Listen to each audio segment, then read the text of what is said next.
Yo, welcome to your favorite YouTube channel, MDB Sports, and today I'm going to be reviewing the match day 1 of the 2023-2024 Premier League season. Ladies and gentlemen, football is back, happiness is back, and today we will be dissecting all the results, and also I'm going to be giving my predictions for the top 4 and the relegation favorite in my opinion. Let's go. So first of all, I'd like to start with the first match of the Premier League season. We were treated to a masterclass from Manchester City, even though it felt as if they didn't get out of second gear, but they showed why everybody still believes they can win the Premier League and why everybody believes they could become the first team in the Premier League history to win the Premier League 4 times in 4 consecutive seasons. It was a good start for Manchester City, of course, given the disappointment of last weekend, losing to Arsenal in the Community Shield. As expected, I expected Manchester City to come out fine out of the blocks, and they did just so, with Erling Haaland reminding everybody that he is still the man to be when it comes to the Golden Boot race in the Premier League this season. He only needed 1 and 8 seconds to get off the mark, which is 3 minutes in the game against Burnley. Manchester City, if they flattered, they controlled the game, it felt like they didn't get out of second gear, but it showed why everybody believes they will still be the champion, because the way they controlled the tempo of the game. Rodri was fantastic again. For me, he has to be in the top 10 for the Ballon d'Or this season, because he has been exceptional so far for Manchester City, for Spain. For me right now, he is the best defensive midfielder in the world and one of the best midfielders in the world. He's chipping in with goals, he's chipping in with tackles and interceptions, which is supposed to be his bread and butter, which is supposed to be his main job. He gets the ball, not only gets the ball back for his teammate, but he gives the ball to the attacking more than players to go and cause damage. He's so good when it comes to winning the ball back. He's so good with his one touch. He's so good with his feet to evade tackles. He's always ready to receive the ball, even in difficult spaces, and he always finds his way out of those predicaments. What the player is, Erling Haaland as usual is back to his goal scoring from. The second goal was a thing of beauty.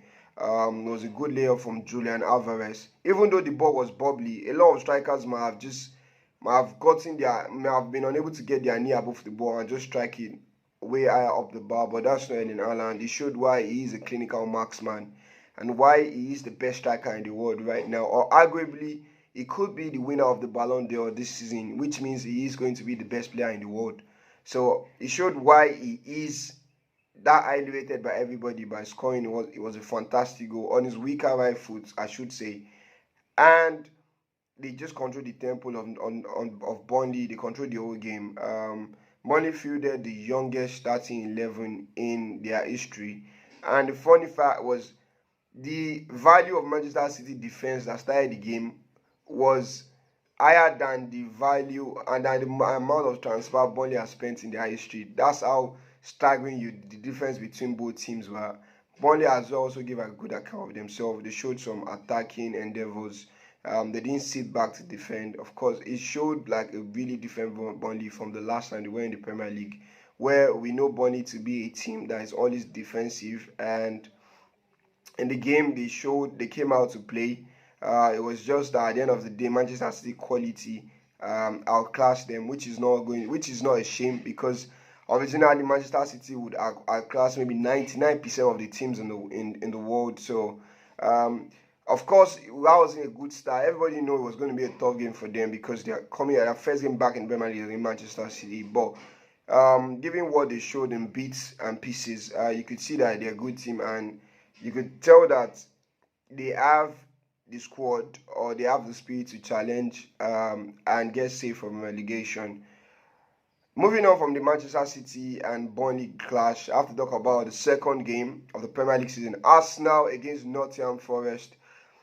Another game where it felt like Arsenal didn't get out of second gear. They controlled the game largely in the first half, and maybe the first half an hour in the second half. So let's say they controlled the game for virtually like 60 minutes, for an hour. They were untouchable. The formation was, they were building with a 3-6-1 formation, which basically was Saliba was at the back. Partey was also at the back, and Ben White was three at the back, and they allowed Partey float into the midfield sometimes, or Julian Timber on the underside floating into the midfield, or dropping back to make it a back three. There was Declan Rice giving the opportunity to roam about, giving the license room about. There was Kai Havertz on the right hand side in the midfield. There was Odegaard on the left hand side in the midfield. The front three of Martinelli, Saka, and Nketiah were also rotating around. It was a good 45 minutes for Arsenal because Nottingham Forest were not engaging them. They were just sitting back. They didn't come out press. And the funny thing, I feel they should have scored the first goal of the game when Brennan Johnson had that beautiful opportunity. Was one-on-one with the goalkeeper. Was onside. He should have chipped the goalkeeper, or he should have rounded the goalkeeper. But he snatched at the chance, and they missed their golden opportunity to take the lead in the game. Not much action to talk about in the whole game because Arsenal just kept possession. Was a brilliant goal from Bukayo Saka. The second goal was majestic. When he got the ball back from Ben White, he had only one. He only had one thought in his mind, which is to like let go. It was a fantastic finish, right into the top corner. I don't think no keeper in the world is saving that. And also, the first goal by Nketiah was also a thing of beauty. What a magnificent back heel from Martinelli. A lot of people said he did not mean to do it. I'm going to give him the benefit of that and say he meant to do it, because if he did not mean to do it, he won't be backhilling the ball into the path of Nketiah. I'm very sure he wanted to do a Zidane Villa, a 360.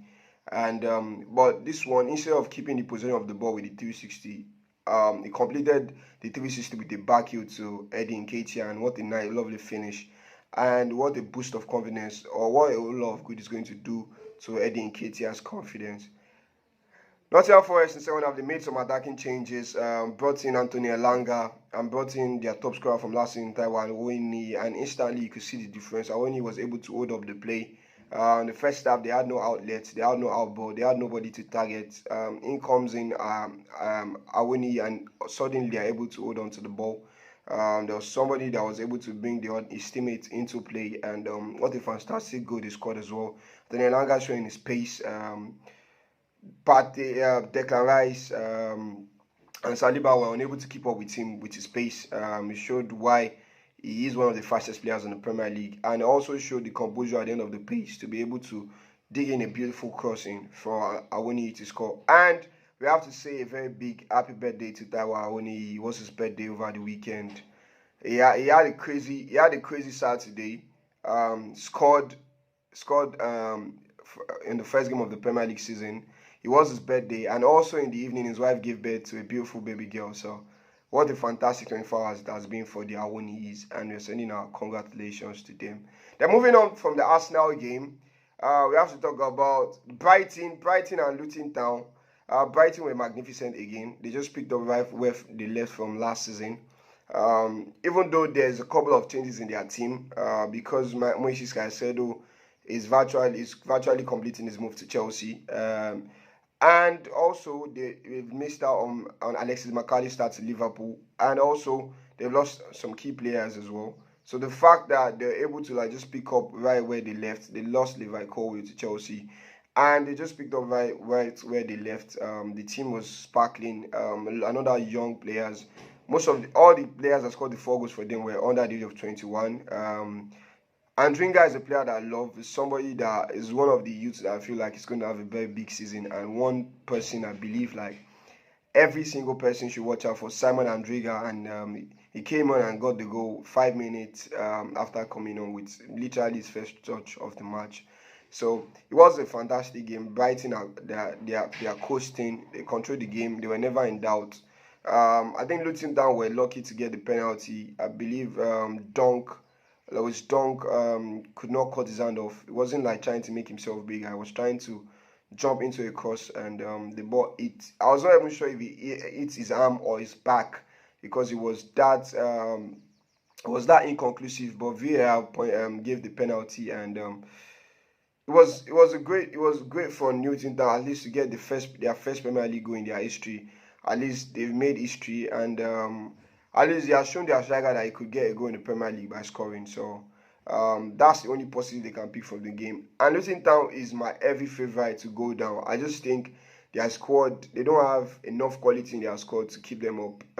They have players that are majorly championship quality, and I think the Premier League, the difference between Premier League and Championship is so high. I think they were loyal to their team. They kept the core of their Championship squad.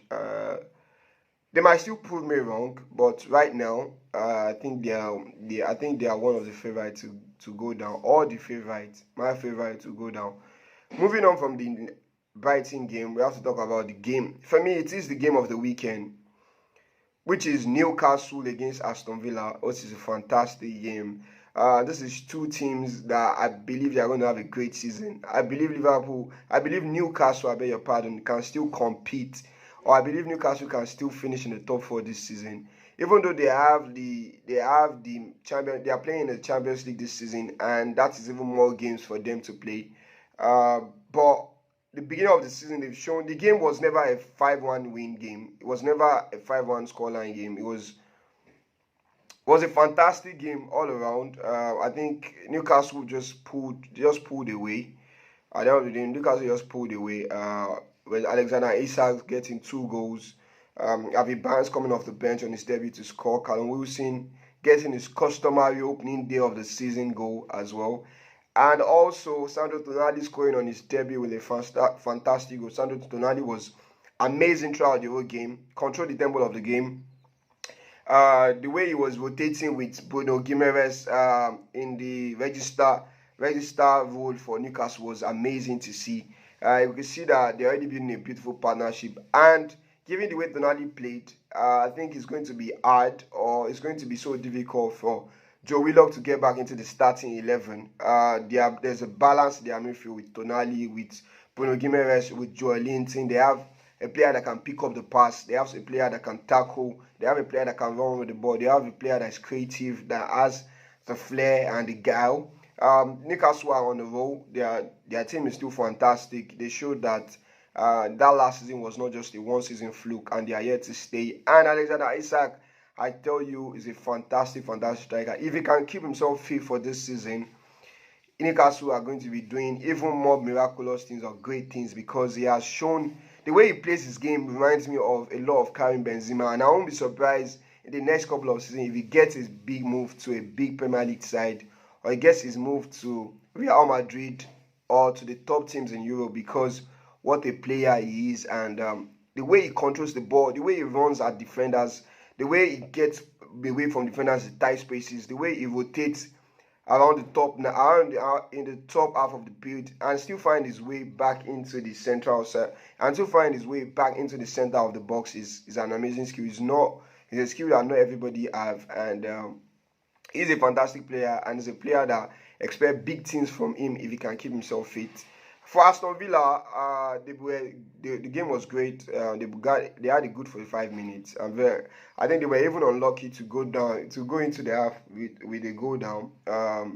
Leon Bailey was good, but Musa Diaby, guys, this is another player that everybody should look out for. Musa Diaby is fantastic. He was one of the players I was excited that he was coming to the Premier League. Great player. Fantastic burst of speed. One of the best players you will see. He's technically very sound. He's going to prove to be a great signing for Aston Villa. For me, I'm tipping him to be one of the signings of the season, and he has shown it by scoring the goal on his debut. Fantastic goal. Nice flick on header by Oli Watkins into his path, and a nice finish. And the game, even in the second half, Aston Villa were right in the game.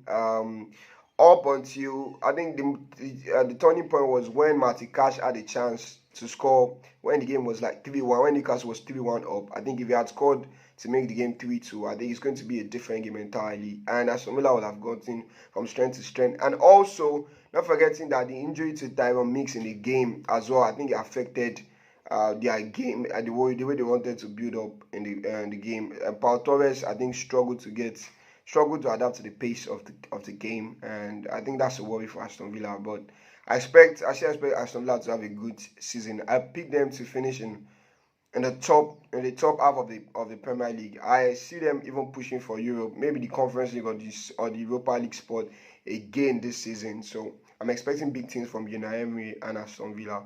Then the other Premier League games that happened with New West Ham against Bournemouth was a fairly even game, not a lot of chances. Bournemouth will be happy to get a point in the game, at least to start the season, in their season without losing. It was a fantastic goal from Jared Bowen. Dominic Solanke's goal was fantastic as well. It was a good goal. The striker's goal rounded the goalkeeper, and I think Anthony Raola is going to be happy that he picked up a point in his first game in charge of Bournemouth. And David Moyes also will be happy with picking up a point and not losing the game. And of course, West Ham are still trying to improve their squad in the transfer market. So the next couple of days, expect big news from West Ham. Moving on from West Ham and Bournemouth. Also, there was a game at Goodison Park, Everton and Fulham. Yeah, there was a game in the Goodison Park, Everton and Fulham. It was, I don't know, Everton is going to struggle this season again because they've not, for me, they've not made a lot of transfers I expected them to do. They've not completed a lot of business. They finally gotten a striker from Sporting Lisbon, but he was not involved in the game because the transfer was just concluded on Thursday. They got Arnaud Danjuma, and they were on the verge of getting Jack Harrison, but it looks like Aston Villa has actually hijacked the deal from them. So now they have to look for another winger. I feel like they are short in attacking options. Dwight McNeil is injured for the next 6-7 weeks.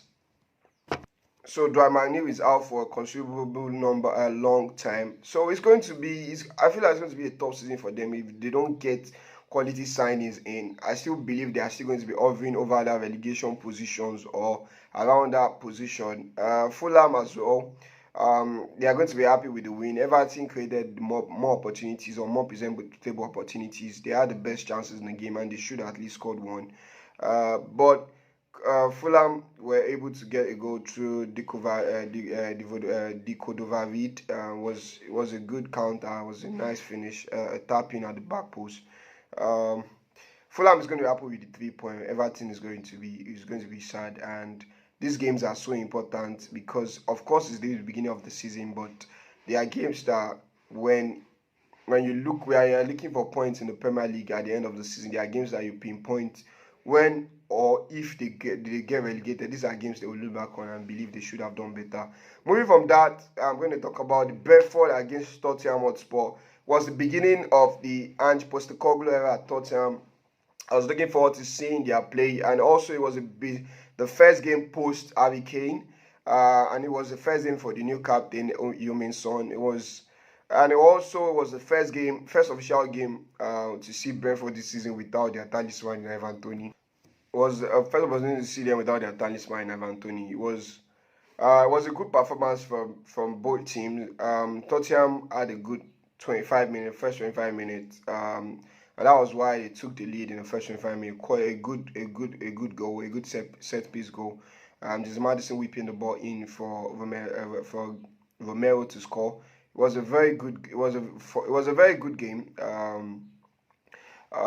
After the 25 minutes, Brentford took control of the game. They had better chances, and they should have gone into the lead halftime. They should have been leading the game in halftime, but it was a good game all around. 2-2. Tottenham showing like they are still showing their deficiencies from last season.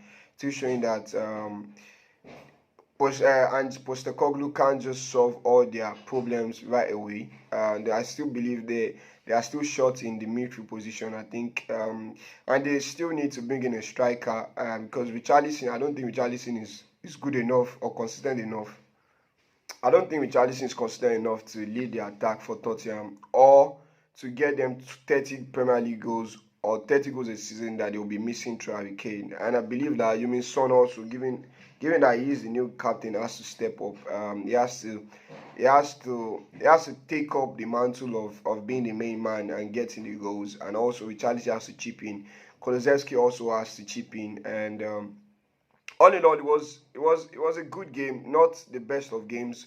Of course, there were way better games than the game in the Premier League, but it was a good game all around. And I'm just excited the Premier League is back. I thought I was going to be happy with the points. I think Brentford will be slightly disappointed that they could have gotten all three, but at least it is a great start to the Premier League season. And also the last game I didn't talk about is Sheffield United against Crystal Palace. Was a fairly even game. Wasn't the best of games. It wasn't great to watch. But as Crystal Palace got their go through, um, to Hudson Edward, and I know they're excited with the 3 points. Sheffield United oft and puffed, and they are another team that I believe are going to get relegated because of the lack of quality in their squad, and because they even sold one of their most important players, Sander Berger, to Burnley. So they are a team that I expect to struggle.